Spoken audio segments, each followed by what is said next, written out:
IT ಕಂಪನಿಯಲ್ಲಿ ವಿದೇಶದಲ್ಲಿ ಒಳ್ಳೆಯ ಒಂದು ಇನ್ಕಮ್ ಇದ್ದಂತಹ ರವಿಕೃಷ್ಣ ರೆಡ್ಡಿ ಅವರು ಈ ಕರ್ನಾಟಕಕ್ಕೆ ಬಂದು ಈ ಒದ್ದಾಟಗಳು, ಇಷ್ಟು ವರ್ಷಗಳ ಪರಿಶ್ರಮ ಏಕೆ ಸರ್?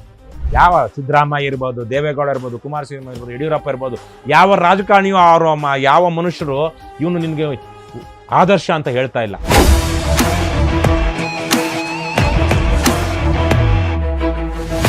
ಇನ್ನು ನರೇಂದ್ರ ಮೋದಿ ಅವರು ನಾ ಕಾವಂಗ ನಾ ಖಾನೆ ದೂಂಗ ಅಂತಾರೆ. ಅವರ ಪಕ್ಷ ಇದ್ದಾಗಲೂ ಅದೇ ಗತಿನೇ.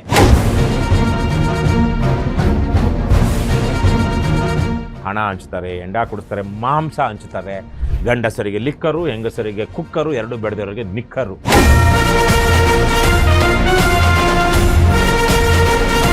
ಅಂತಹ ನೀಚವಾದ ರಾಜಕಾರಣ ನಮ್ಮ ಹಣದ ರಾಜಕಾರಣ, ಪ್ರಭಾವದ ರಾಜಕಾರಣ. ಇದನ್ನು ನೋಡ್ತಾ ಇರುವಂಥ ಜನ ಯೋಚನೆ ಮಾಡಬೇಕು. ಮೂರ್ಖರ ಥರ ತೀರ್ಮಾನ ಮಾಡಬೇಡಿ, ಮೂರ್ಖರ ರೀತಿ ಆಗಬೇಕು.